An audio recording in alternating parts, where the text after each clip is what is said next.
what I want to talk about right now is how do you become an automated CEO by leveraging not necessarily technology, but by leveraging people and systems. Because if I don't have to do it, it's automated. All right, if I don't have to do it, it's automated. I mentioned before that we've got a portfolio of businesses. The businesses that I'm probably best known for, Digital Marketer and Traffic and Conversion Summit, which we sold, both relate to sales and marketing. And so we still get a lot of questions related to sales and marketing. Most of the clients, when they first come to us, they say, I just need more sales. I just need more leads. Roland said it. We asked all of you, what's the one thing that, the biggest issue that you're dealing with right now? What was the number one thing? More sales, more leads, right?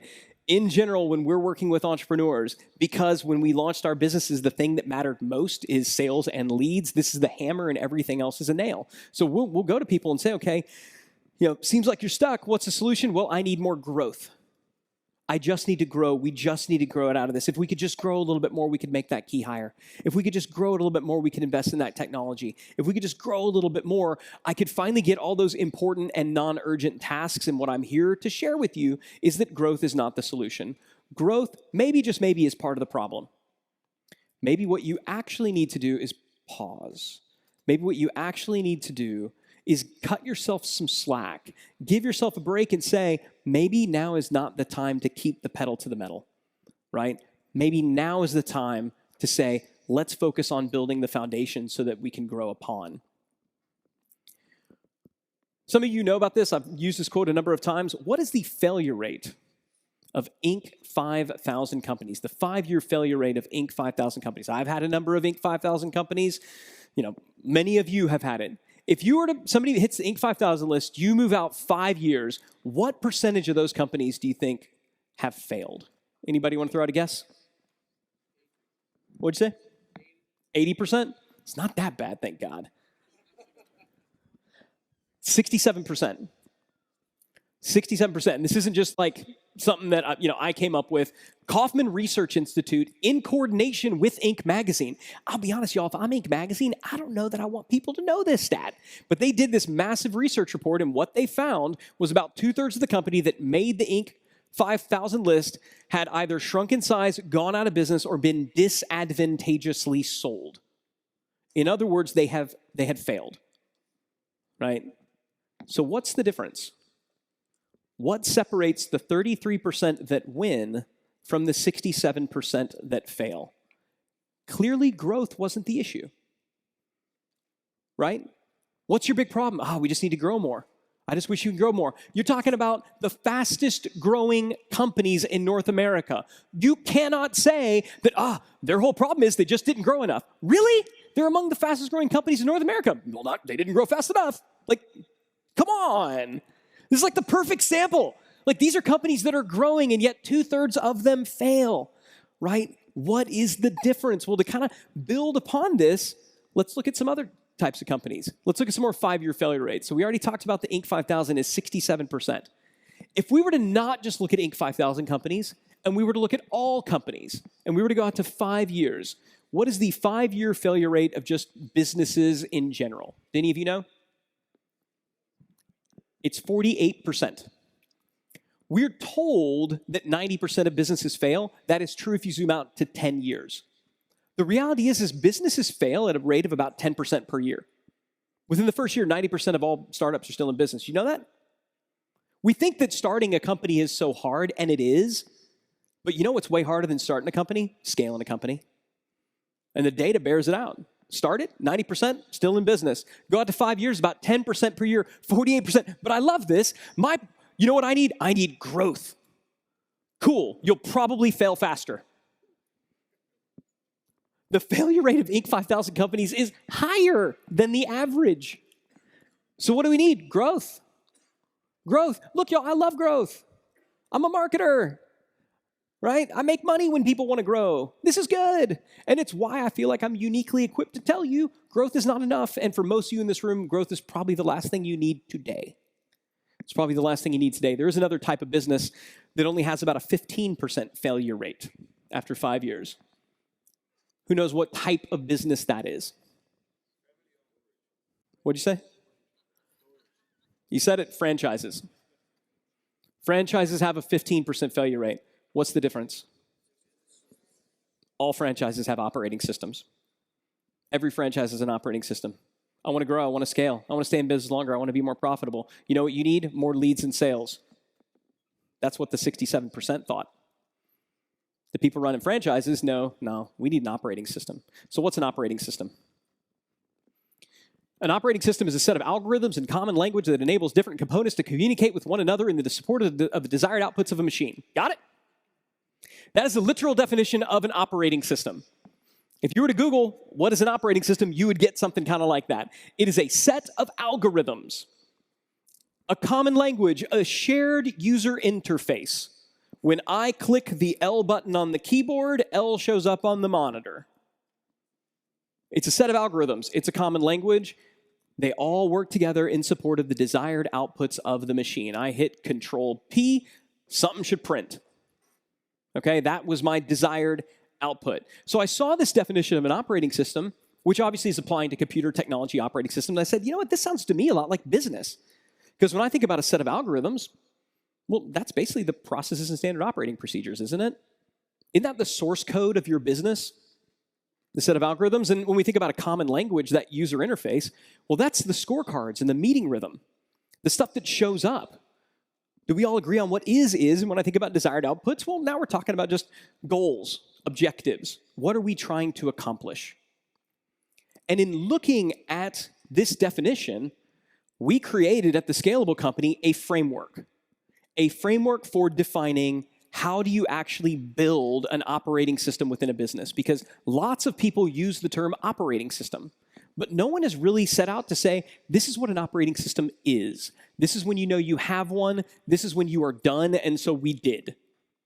Okay? We have our Scalable OS framework, the Scalable Operating System framework, and I want to be clear. You see it here, Scalable is capitalized. We don't call it a Scalable Operating System because it's our brand. It's not the Scalable Operating System in that it's from the Scalable Company. It's scalable as an adjective. This is an operating system that is designed to be scale-able. When we build operating systems for our clients, when we build operating systems for our businesses, we are not trying to install our operating system in your business. We are trying to build an operating system around what you have. It's a key difference. It's why if you've tried to run other quote-unquote operating systems, they work for a bit and then they fail. It's because they're not built around what you already have. We've got to start with what you have, how you create value, and build around that. But we need to define what exactly is an operating system. We've discovered that an operating system is made up of 6 things. Number 1, your value engines. In the previous session, I gave you some examples of value engines. We'll talk more here. The visual representation of how you capture and create marketplace value. That is the first and most critical foundational component of any operating system. You have to visualize your value chain. You have to visualize your value chain. This, whether you realize it or not, is what all the biggest companies in the world have. And again, they hire like massive, like 6-figure consulting agreements to have people come in and do it. It's just not that hard. I'll show you how. Then we need to have our playbook library. The playbook library are all of the checklists and standard operating procedures that show how you do things.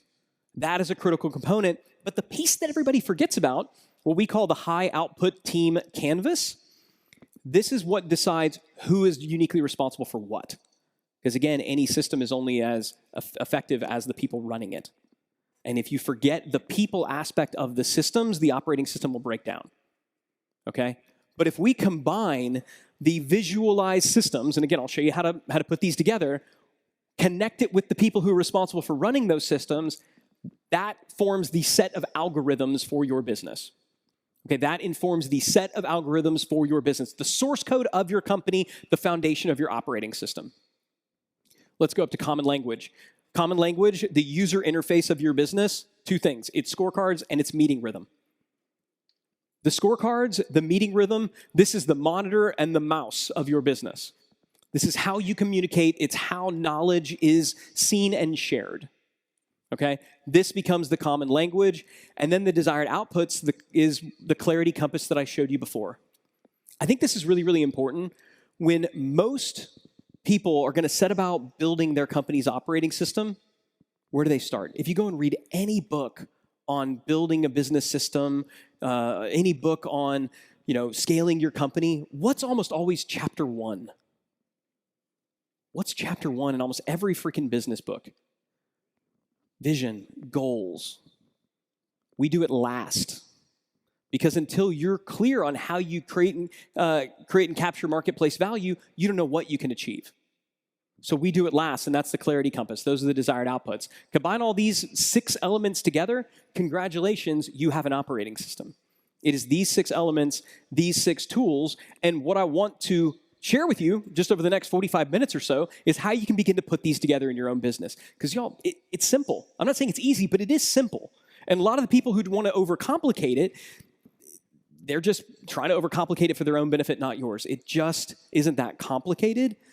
It is simple, not necessarily easy. But here's the reality. What everybody in this room needs to understand, you already have an operating system. Whether you realize it or not, you have an operating system. You have a set of algorithms. There's a way that you do things. You probably haven't written it down. You probably haven't told anybody else, but you've got a source code. You have a set of algorithms. You have a user interface. You have a common language. You're probably doing some meetings. You probably got some scorecards, right? And you got goals. Again, maybe you haven't told anybody, but all these businesses are operating on an operating system. The problem is they're operating on what we call a UOS, a U operating system, where you are the operating system and the operating system is you, right? And the reality is, in the beginning, the UOS was plenty. The UOS was enough to launch your adorable little business. Remember when it was so small, it was cute and sweet, cuddle with it at night, right? This UOS was enough to launch that.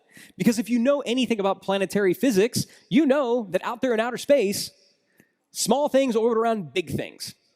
Small things orbit around big things. It's how our universe is structured. Things with big mass are at the center, and smaller mass things are orbiting around, right? It's why moons orbit around planets, planets orbit around suns, and suns are swirling around black holes. It's how it works, and it's how business works too. And it's why in the beginning, when your business was small, you, the awesomeness that was you had enough mass to keep it in orbit. But then something happened. Your business grew, right? You did what you set out to do.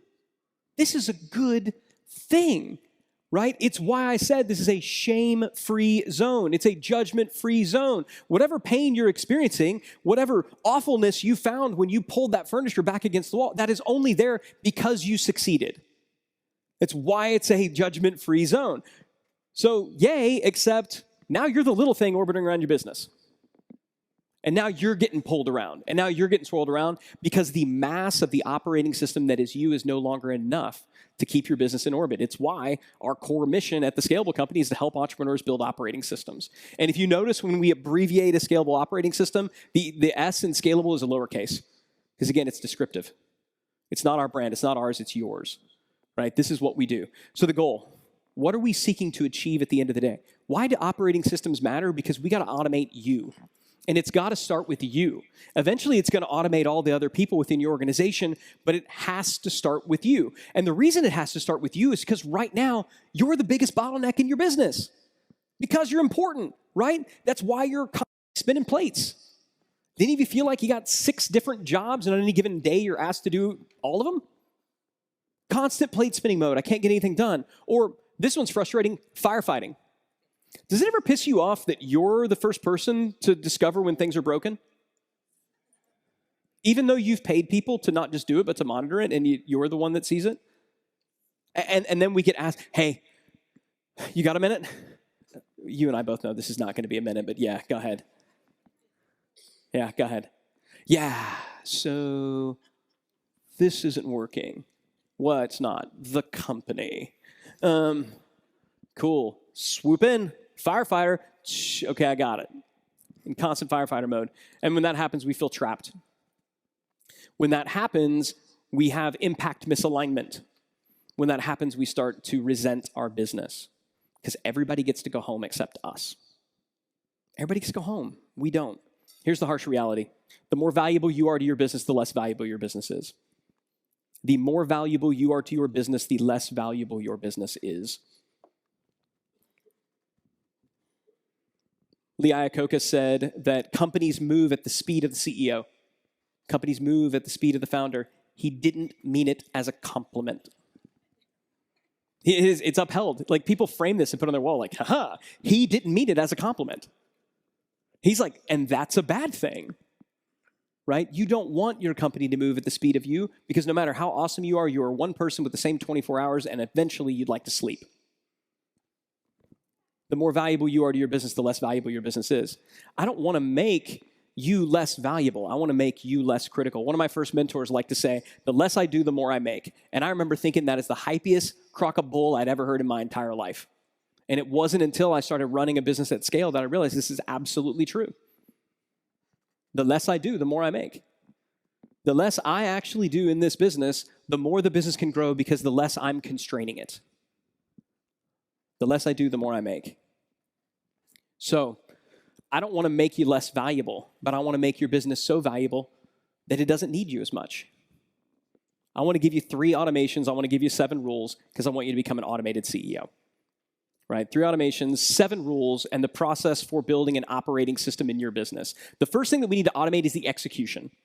We need to automate the work that you do. Roland called this exit number 1, exiting the line. You starting to see how these things are piecing together? When you exit the line, you're exiting the execution. Say it again. When you exit the line, exit number 1, you're exiting the execution. You're exiting the doing. Right now, today, there's things that you're doing that is a part of your value chain. That's a part of that value process, which means if you're not there, it doesn't happen. This is a problem. So we need to automate the execution. That's the first automation. The second automation is we need to automate the optimization.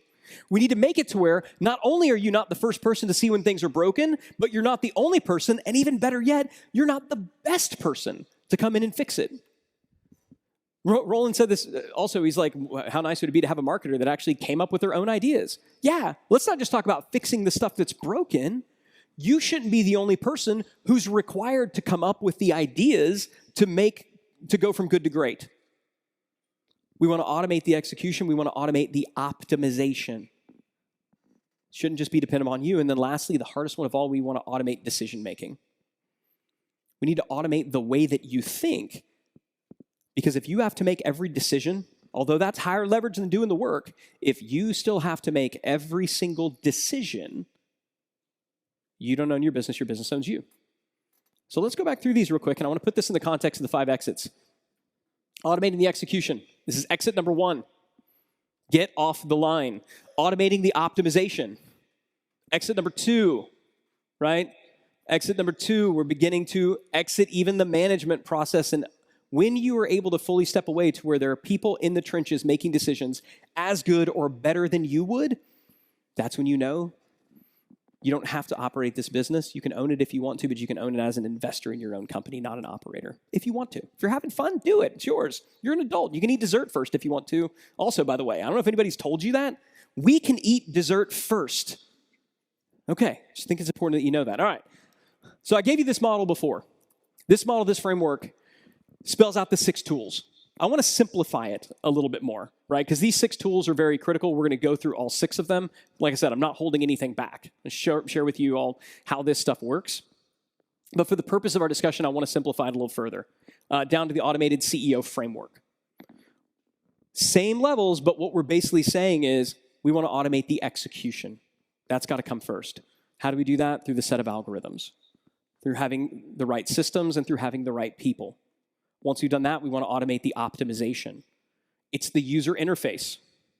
It's the common language that allows you to automate the optimization. So we're going to do that through scorecards and through meeting rhythms and rituals. And then lastly, we want to automate the decision-making. We're going to do this through clear goals and a decision diamond, a decision-making framework. This is how we transform you into a frustrated, burnt-out CEO into an automated CEO. And it's the operating system that's going to make it happen. So let's kick off. Let's get going. Let's talk about how you automate the execution.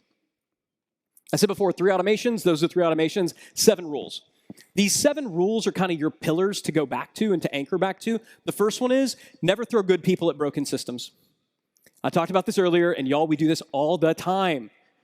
This isn't working. I know what we should do. Hire someone. If I could just get your default setting to go from we should hire someone to we should have a system, just that would make you all more efficient and dramatically increase your profitability. Because we take poor human beings and it's like we lift them up. Like, you know, those like grabber things that come down with like the toys in them, and we're coming in and we're like, here you go, like, and we lift them up out of the deal and plop them in. It's like, there you go. We wonder why they fail, right? Don't throw good people at broken systems. Good people don't fix broken systems break good people. Good people don't fix broken systems break good people. I've seen it happen too many times, and I've done it to a lot of people. Said it before, checklists do not by themselves a system make. They're important. You need to have them, but it's not the first step. The first step is what we already talked about in the previous session, so I can go through this. The first step is to visualize and document your value chains, what we call your value engines. Okay, your value engines. In every business, you're going to have a growth engine. Your growth engine is the visual documentation, the visual representation of how customers happen, right? You're going to have fulfillment engines. What do you do after the sale is made, right? And eventually you can turn it into something pretty like that. So I had this definition before, a value engine, a visual representation of how a company creates and captures marketplace value through the acquisition of new clients, fulfillment of existing clients, creation and or improvement. The three things that all businesses do. We make stuff, we sell the stuff we make, we fulfill the stuff we sold. The process, how we do this, sticky notes and a whiteboard. I love sticky notes. Sticky notes have made me a fortune. And I love sticky notes because they're a way for you to go in and to kind of play. And so I want to walk through the process and you can write this down, but this is going to be kind of your homework. I want you to think about it. What are you most involved in? How many of you, the part of the line that you would most like to exit is on the sales and marketing side? Raise your hand. How many of you are like, you're in sales and marketing deep and you like to get out? Okay, great. How many of you, you're more on the fulfillment side? Maybe it's a service and you're kind of the product. Great. So I want you to think about those processes. If you're more on the sales and marketing side, I want you, as we're going through this, to think about how you would map and document your growth engine. If it's more on the fulfillment side, think about how you would document your fulfillment engine. Okay? You can write this down. You can start taking some notes. So here's the process. Step number one, ask yourself, what is the triggering event? What event occurs that gets somebody into this value chain? If we're talking about a growth engine and you do advertising, maybe it's somebody clicking on your ad. So if you do digital marketing, if you run Facebook, Instagram ads, Google ads, then what triggers the event is they saw your ad.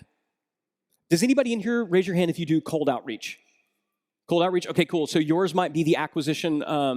You might do a proactive outbound call. That's the triggering event that would start the process. So you've got the list of leads that you're going to follow up with. Step number one is I made an outbound dial or an outbound email. Y'all follow me? That's the triggering event.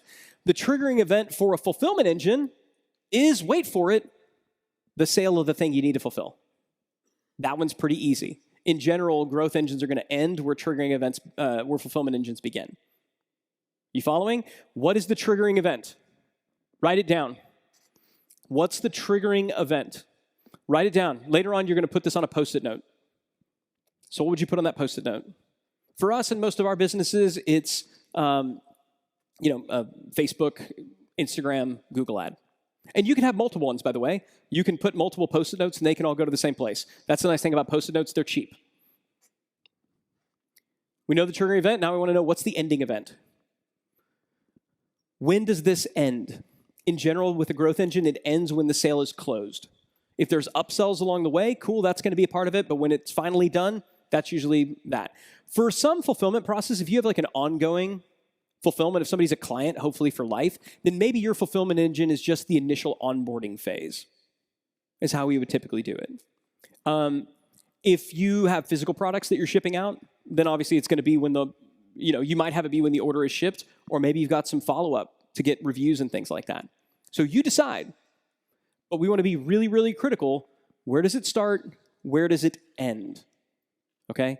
Where does it start? Where does it end? Now, when you're going through this exercise, you're going to get a Post-it note. You're going to write the triggering event on one Post-it note, and you're going to stick it on this corner of the whiteboard.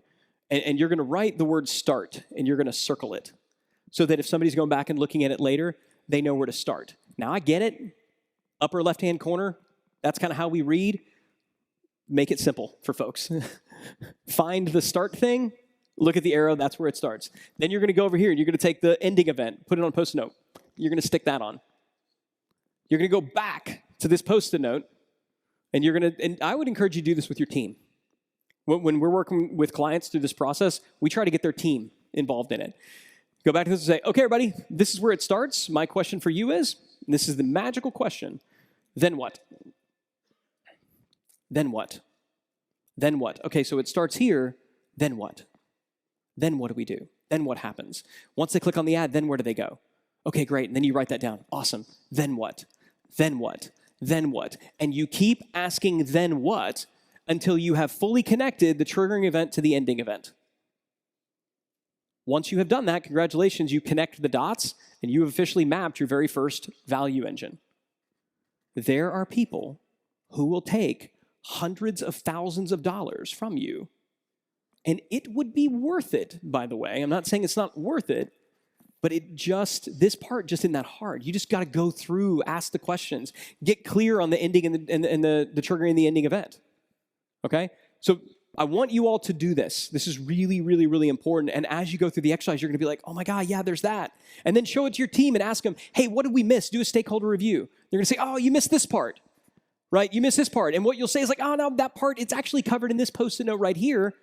And that's okay. We don't have to document everything, because for each and every one of these little sticky notes, we're going to document a checklist for it. Certainly the ones that matter the most. It's not a question of which should you do? You need both, okay? The next step, identify which of the stages in the overall value flows are truly critical. And we're going to create checklists, we're going to create SOPs around those. This is the process. Now, once you have done that, and you've done that for your growth engine, for your fulfillment engine, we have another type that we call an innovation engine. That's how you actually create stuff. But once you have mapped all of your value flows, all your value chains, and then you've gone through and you've documented the different pieces, those power stages within that, congratulations, you've documented your systems. And this seems like it would take a long time. You can do everything I just showed you how to do in an afternoon. You can do all of it in an afternoon, because here's the dirty little secret about creating playbooks and SOPs. You should document while you do.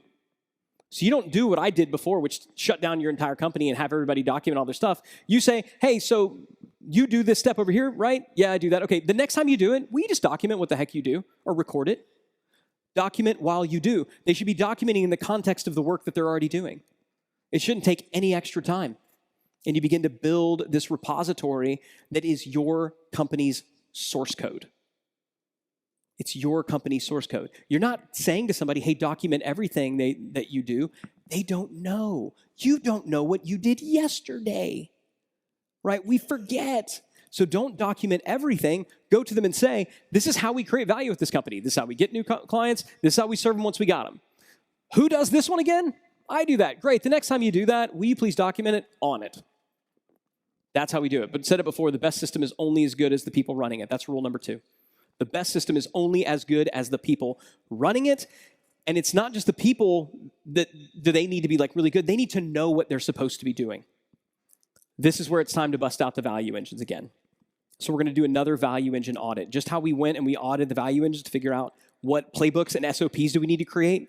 We're going to do the same thing. We're going to audit the value engine, only instead of asking the question, how do we do this step or stage? We're not asking how. How is answered in a checklist or SOP. Now we're going to ask the question, who? Who does this? Who in this particular process is responsible for identifying subject matter experts? Who does this? Now, in some cases, it could be multiple people. In some cases, it could be a department. You know, maybe if it's a sales team, maybe there's multiple people that can do that.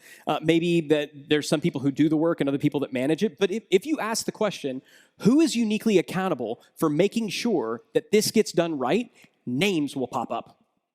Names will pop up. And we use a tool called the High Output Team Canvas, and it's just a very simple spreadsheet. It's broken down by teams. On the left-hand column, you've got all your employees. All your employees going down. Next to them is their manager. Next to them is their job title. Next to that is a list of what we call critical accountability bullets. Critical accountability bullets. I believe that job descriptions are advertisements for a role. They're not actually informative as to what people do.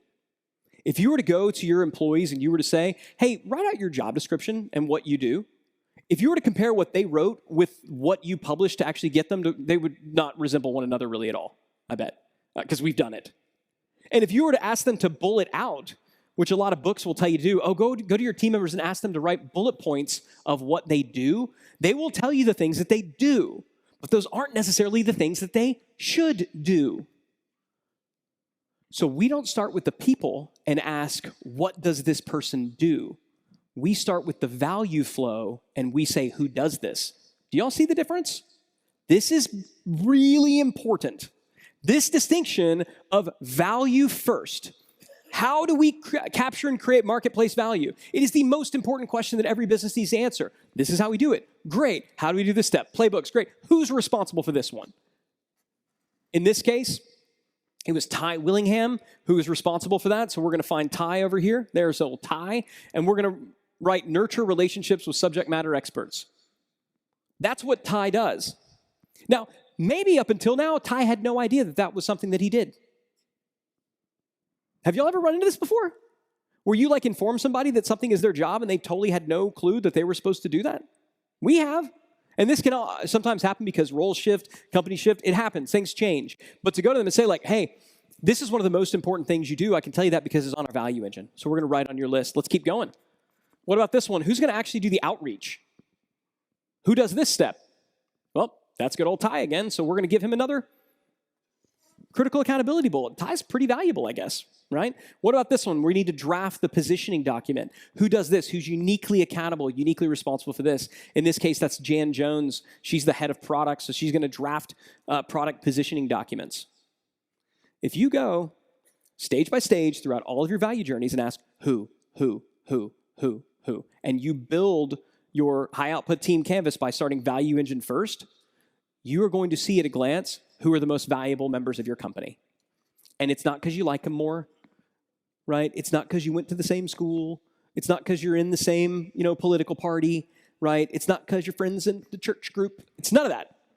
It's because the value thing said that they're more valuable because they got more critical accountability bullets that tied back directly to a value engine.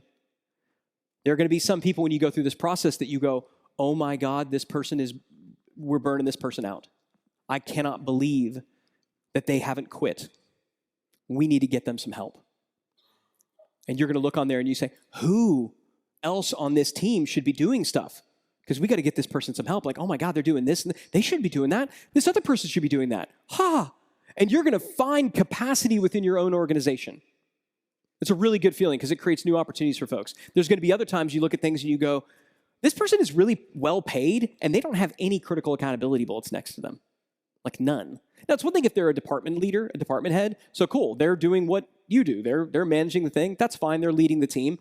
But there will be people who've been with you for a very long time, who are very well paid, who have been very, wait for it, loyal. And because they're so loyal, you keep paying them more, but asking them to do less. Am I the only person who's ever done this? No, I didn't think so. This now becomes a tool and a framework for having conversations with those people. And I'll tell you, they don't have to be bad conversations. You can go to some folks and say, look, I think you're awesome. I think you're really talented. You wouldn't be here as long as you have, but for whatever reason, you don't have a whole lot to do. So we got to get you some more areas of accountability or it just doesn't make sense to keep paying you. That's not a mean statement, by the way. And when you have a tool that is this objective third party, it's not me saying this, I'm not the bad guy, it's the high output team canvas. And currently your output is not high, it is low. Now, they may come to you and say, oh, but you don't know about this and this and this. This has happened to us, y'all. People are oh, but what about this? It's so incredibly important. It's if it's so important, why doesn't it show up on a high output? Why doesn't it show up on a value engine? We've had conversations with folks where it's oh, but I do this and I do this thing over here. It's good news, you can stop doing that. Seriously, people will argue. They'll argue to put things, but what about this critical? And so what you should, by the way, after you go through this process, you should then go and look, because there's going to be some people on your accounting and your finance and your HR team where maybe you haven't mapped what they do yet. And so you can go ahead and fill theirs in. They do valuable stuff. write those in. That's fine. I'm not saying that you're like a slave to the, to the process and you don't fill it in. I mean, if you know somebody does stuff, go ahead and give it to them. But when you go through this and you talk to a team member, they're like, oh, but you forgot about this. And you go, what do you mean? Yeah, no, I spend a lot of time like doing this random thing over here that drives absolutely no value. And you'll be like, why are you doing that? I don't know. Can I give you an example? Yes. A digital marketer. We had someone who was sending out they were sending out, it was a particular weekly newsletter that went out to a very small subset of the list for I think it was a legacy podcast that we did and then killed. But the list still existed, and somebody told him, like, well, we're not doing the podcast anymore, but you should still send a newsletter to the list, to that list segment, because we're not doing the podcast anymore. Now, I didn't tell them to do that. Nobody else did. But some leader at some point in the company told this person that they needed to create a newsletter for a list. Right now, the digital marketer list, I think, has around 450,000 people on it. We had tested a podcast in a narrow aspect of the marketing space that failed, and so we abandoned it. There were about 8,000 people on that list. It's not insignificant, but compared to 450,000, small. This person was told, we're not doing the podcast anymore, so instead write a weekly newsletter for them. So this person who was on the content team was so busy producing this weekly newsletter that nobody knew even existed, because someone at some point told them that they should, and because of that, they weren't doing the actual work of like getting blog posts published and the things that we all needed. And so we were about to fire this person because like they don't get anything done. Well, they were incredibly productive. It was just productively doing things we didn't need. And so we're like, oh, but there's I don't even remember what the newsletter was anymore. I think it was a small segment of the agency space or something like that. I don't even remember what it was. And like, oh, but I've got this. And everybody's like, what is that? What is that? Yeah, I've been doing it for years. Years. And when we told this person, you don't have to do anymore, she just about cried. And I felt bad because, yeah, she'd put a lot of her life into this thing. And it was like, we don't need that anymore. Now, it worked out because she got an opportunity to perform in a new area where we desperately needed capacity. She could slide right in, crushed it, did incredibly well when she was put in that role. But we had to be sensitive to the fact that, like, boy, we did. So anytime somebody says, what I do is really, really important, my question is always great, then why isn't it on any of our value engines? Do we need to add another sticky note somewhere? Does that help? You will see this. This will come up. Go through the process, systems first, then people. You'll also discover when you go through that process, who does this? Nobody. Kind of whoever's available. That's a problem. This now can inform your hiring plan. You'll see how that can work. We got a gap here. We don't have anybody that's doing this. Nobody who's uniquely responsible, nobody who's uniquely accountable. So now if somebody wants to hire, my thing is always great. What are the critical accountability bullets? Where does it fall on the value engine? What is their playbook? No critical accountability bullet, no playbook, no hire. Here's your goal. 0 critical accountability bullets with your name on them. Your name should be on the high output team canvas, by the way. And when you go through this first time, who does this? Me. Who does this? Me. Who does this? Me. Who does this? Me. I do that one too. Damn it. Your goal should be 0. That's your goal. When you have achieved this goal, when you have 0 critical accountability bullets with your name on it, what that means is value creation can happen even if you're not there. The value creation process can happen even if you're not there, and you know that because you've documented your value creation process, and your name's on in any of those blanks. Let's talk about optimization. Rule number 3, if you can't measure it, you can't optimize it. I can't tell you how many times we've tried to fix things that weren't broken. We tried to improve churn rates that, based on the industry benchmarks, were actually quite good, but we just assumed that they were bad. Right? We've tried to improve. We've done all these like landing page tests to improve the conversion rate of the opt-ins on a particular form, only to discover that it's pretty dang good. Why are we fixing that? If you can't measure it, you can't optimize it. That's why scorecards are so critical. So let me give you some best practices. Number 1, you got to keep it simple. Keep it simple. All of our company scorecards are Google Sheets.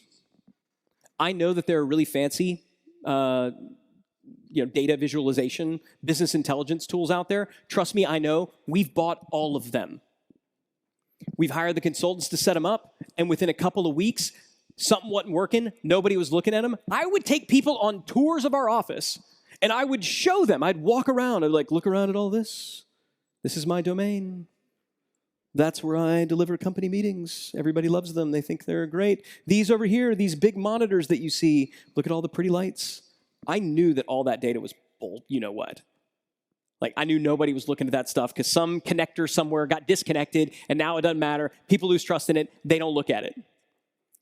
We use Google Sheets. We use Google Sheets for $30, $40, $50 million companies. Works just fine. Works just fine. Track it weekly. Real-time data is overrated. Real-time data is overrated. I like weekly. Weekly is enough time to kind of, push out the noise, but it's fast enough to where you can make decisions on it. And then lastly, this is the one everybody fights me on, make it manual. Make it manual. All of our scorecards require manual data entry. And everybody's like, oh, but you can write a macro that'll, it can pull from this source and just put it into the Google Sheet. You don't have to have somebody copy and paste it over. I know. I want them to. Because what I've found, if I need to go into this source, if a marketer needs to go into Google Analytics to look at the conversion rate of a particular page, and they're going to look at that, and they're going to copy and paste it over into this document, you know what they're going to do? Look at it. They're going to freaking look at it. And when they're going to look at it, they go, that doesn't look right. Ooh, this is not good. They're going to start thinking about, how can I improve this? Because what they know is they're going to show up to a meeting. And they're going to have to report on that metric. And they don't want to be like, have somebody like, that doesn't look good. Like, oh my gosh, yeah, I'm just seeing this for the first time. Nothing makes my blood boil faster. So if you make it manual, if the data entry is manual, and it doesn't take that long. Everybody's like, this is going to take hours. It's like I'm talking to a freaking toddler, like doing their homework. Math's going to take me forever. If you have kids, you know what I'm talking about. Math's going to take me like 17 hours, and they're done in 30 minutes. And they're back on their devices playing with their friends, right? Your team is going to be the same way. This is going to take so long. It's not. It's not. You're going to go, you're going to look at it, you're going to pull it over, right? And so these pieces, each week, it's manual data entry, but this is big. When they compare the actual against the monthly target, and that's an important aspect of scorecards, right? There needs to be, what is it? And then what is the target? Every single metric, every single KPI that you select, the person who owns that metric needs to be also involved in the target selection process. They're going to look at where are we today at the actual, and they're going to give it a status. And that status is going to be red, it's going to be yellow, and it's going to be green. And in reality for us, it's red, it's light red, it's yellow, it's light green, and it's green. And if they put yellow on there, that means that we are behind goal, but we have a plan. So if I see yellow, what do you think my question is? What's the plan? What's the plan? What are you going to do to get this back into the green? What's the plan? If I see yellow, but I don't see a plan, that's not okay. If somebody owns a metric and it's yellow, it's red, and it's like, what's the plan? Like, I don't know how to fix it. You know what that tells me? Then you don't get to occupy this role. I need people who know how to turn red to yellow, yellow to green. That's literally the job of everybody in the company. Execute projects that turn red to yellow, yellow to green. Is scale this simple, Ryan? Yeah, kinda. We establish what we want to accomplish. We all agree on it. We agree that if we hit these metrics, if everything is green, then we will grow. Now, if everything is green and we're not growing, it's not a failure of execution, it's a failure of assumption. Remember that? We got a strategic failure. We can go back and we can rework that through the monthly business review, through the quarterly sprint plan. We'll figure that out. But in between, when we're just in execution mode, it's really, really simple. It's yellow. What's the plan to get it back to green? I'm going to do this and this. Sounds great. It's red. That's not good. What's the plan to get it to yellow or green? Yeah, I'm talking to this person. We're going to figure it out. I'll let you know. Okay. Good cannot be subjective. I remember one time walking into the office. I was late. I think I had a dentist appointment that morning, and I walked into the office, and the entire team was in kind of our kitchen common area. We had like 80-something people working at the company at that time. And all 80-something of them were eating pizza and ice cream and just high-fiving over stuff. And I'm like, what are we celebrating? What's going on? And again, like, I'm working above the business, so it's not atypical for something like that to happen and for me not to know about it. And I assume that they don't like me very much because they didn't even invite me to their party. But there you go. There's a party going on, okay? And I'm like, what's going on? They're like, oh, yeah, we're celebrating. What are we celebrating? Oh, we absolutely crushed our last promotion. We came up with these new videos, and oh my gosh, everybody agreed they were so amazing. This creative website did a profile on all of our on our ads and our videos because they were so good. And everybody's like, they were so good. I was like, great. How many, at this point, the key metric for that business was trials. How many trials did we get from it? Oh, I don't know. But I mean, the creative was out. The creative team really came together. They crushed it. Again, look at this blog post that profiled how great the creative was. That's awesome. We don't have a metric for creative awards. How many trials did it bring? Oh, I'll go check. So this is a company that at the time was doing around 2,500 trials a month. And we were looking to grow that and scale that up to 5,000 by the end of the year.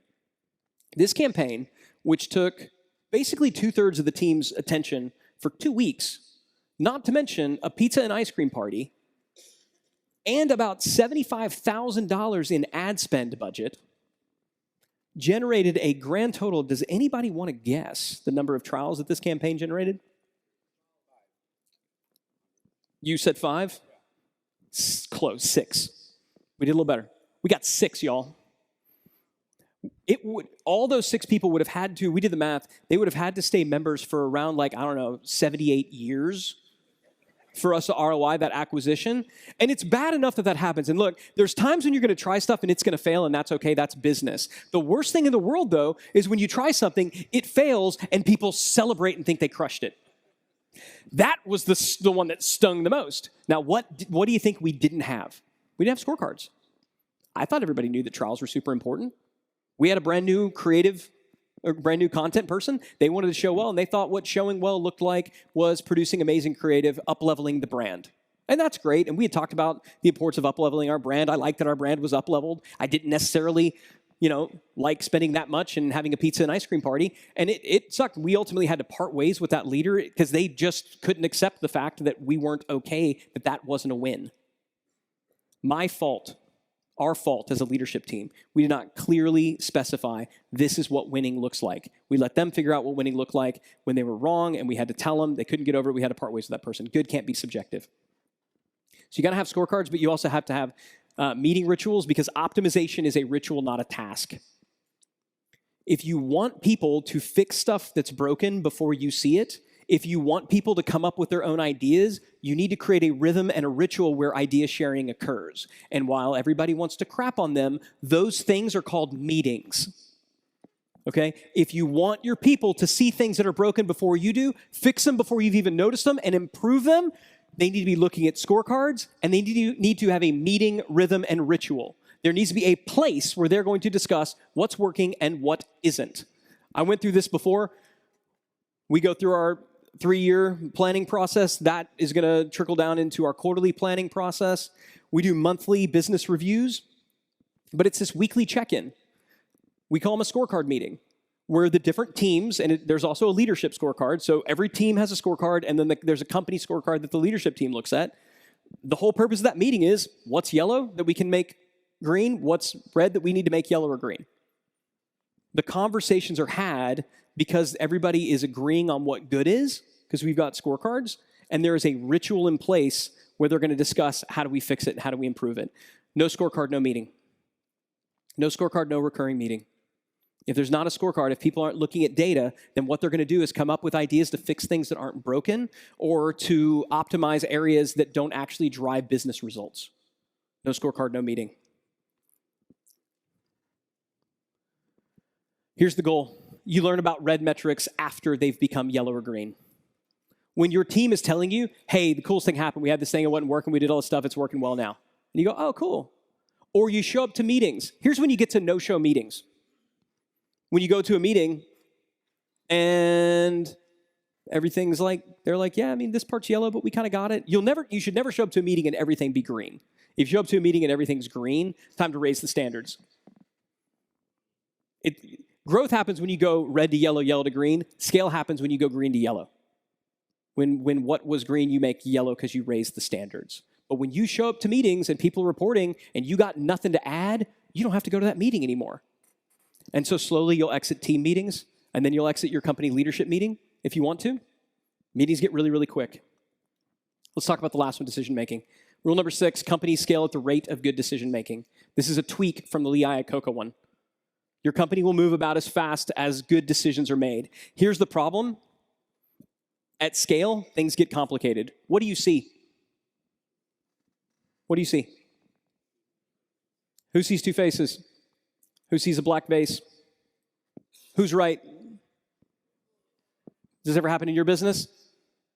How can the same group of intelligent, rational people see two different things? When this happens, by the way, who gets to make the final decision? You do. Sunrise or sunset? Which is it? I don't know. I got no clue, but I can tell you if I'm having a bad day, maybe it feels like a sunset. If I'm having a great day, maybe it feels like a sunrise. Sometimes we bring our own baggage into our decision making. So who gets to decide? The depressed people who are the loudest? Which way should we go? What does the data tell you? What is the data telling you? Left or right? Who says that you should take the left path? Anybody? Who says right? I mean, to me, the rocks are saying we should go that way. It's like somebody put paving markers on it. But I'll tell you, the one on the right looks a lot flatter, a lot safer. What do you do? I don't know. This is when you get the shoulder tap. So what do we need? We need a framework for decision making. And I submit to you that every time you make a decision, you run it through these 4 cases in this order. The business case. Will this get us closer to our stated goals? The customer case. Does it align with our company purpose and why? The team case. Does this align with our company's stated values? And the competitive case. Can we expect to win? That's the one, by the way, that when most entrepreneurs are making decisions, they forget about because we're eternally optimistic. We'll figure it out. Really? We've literally never done it before. Except for the times when we did and we sucked at it. We'll get it this time, though. These are the 4 cases. Whether you realize it or not, this is how you're making decisions today. So if we can implant your decision-making framework into your team members, guess what? They don't have to shoulder tap you all the time. They can begin to make really good decisions. Because this is the order. If it doesn't get us closer to our stated business goals, we're going to do this whole big campaign. Is that going to get us, how many trials do you think it's going to get us? I think it'll get us about 6. Don't do it. Oh, but we want to up-level the brand. That's not our stated business goal. That's a nice to have. Is it going to get us more trials? Yep, 6. Don't do it. Customer case.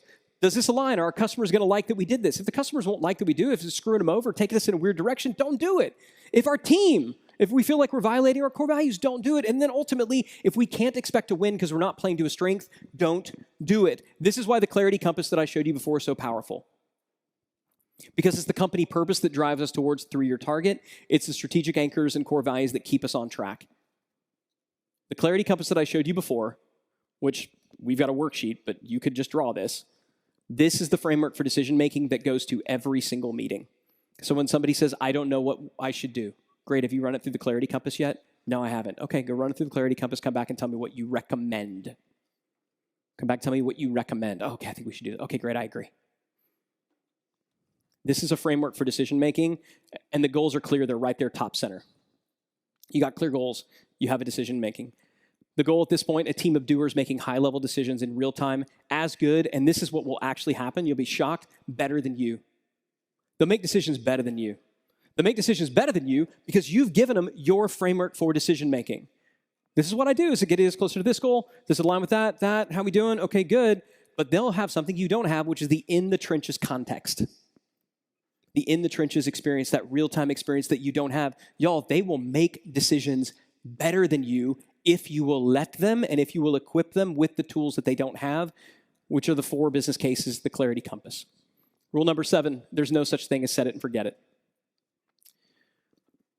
Every single year, Apple upgrades and updates their iOS operating system. Every single year, you should do the same. Every 90 days, when you go through the process, you're going to ask the question, what, if anything, needs to be updated in our operating system? Don't let your operating systems go stale. They're a living document. They're not pieces of paper and checklists that get put in a binder to go over there. They're not posters that get put on a wall. These are living documents that we use to make real business decisions, okay? And now you got the process for doing it. So just to recap, first, automate the execution. Exit number one. Exit the line, y'all. Get off the line. It starts by visualizing what you're doing. And then by clarifying what are the specific things, like what's the step-by-step, what are the playbooks and SOPs, and then who should do it.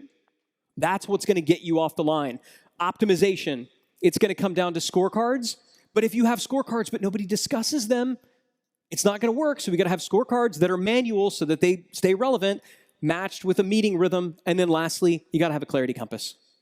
So this is what we do. Like anytime we're working with a client building out an operating system, step one, map a visual flow chart of how the company creates value.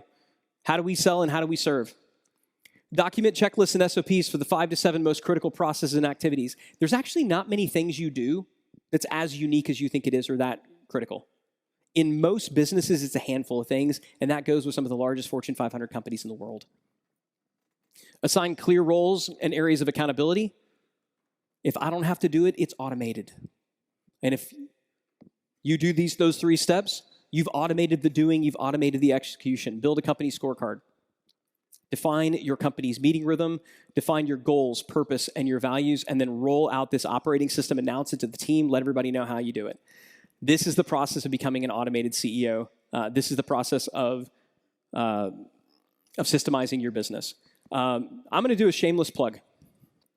I wrote a book that goes through a lot of this stuff, and on the inside of the page has links. Would y'all like those tools, by the way? It'll cost you a book. Right now, this book is in pre-sale. It's going to come out December 5th, I believe. So if you go on Amazon right now and you pre-order the book, you will receive the hardback shipped to you on December 5th. If you're a Founders Board member, we already got you. You're good. I'd still love it if you would buy one and give it to a friend. And y'all are rich. You can afford it. Buy 10. You're fine. But if you're here and you would like a copy of the book, go on to Amazon and order the book, and then go over to the Scalable booth, show them that you ordered, and please don't go through the trouble of creating a fake Amazon confirmation order. It's like 20-something bucks. Show them that you ordered it, and they will give you a copy of the book to take with you. So it's basically a 2-for-1. Does that sound good? But inside this book, is a link to all the tools that I just showed you. And I wanted to do that because I didn't want anybody to accuse me of saying, Ryan, you didn't give us all the stuff. You told us how to do it, but you didn't give us all the things to actually do it. If you got the book, you've got the understanding, you've got the tools, you can go and you can build out an operating system like this for your business. You absolutely can. We've had people read the book and do it. What I also know is that plenty of people want help doing it. And that is what we do at the Scalable Company. We help entrepreneurs install operating systems, systemize their businesses so they can scale and exit. So whether now or at some other point in time, if you're like, that's cool, can we just do that together one-on-one? Can I meet with somebody on your team to make sure that it's good? Talk to somebody and actually go through and do this thing? That's what we do. And so if you want more information, if you want our help getting an operating system built, chat with the team at the Scalable booth. They would love to share with you, love to work with you on that. If nothing else, I would very, very much appreciate it if you would buy a copy of the book. Love to get this out there for the whole world to see. I really think it's going to change a lot of lives. And hopefully, in seeing the breakdown here, you all agree.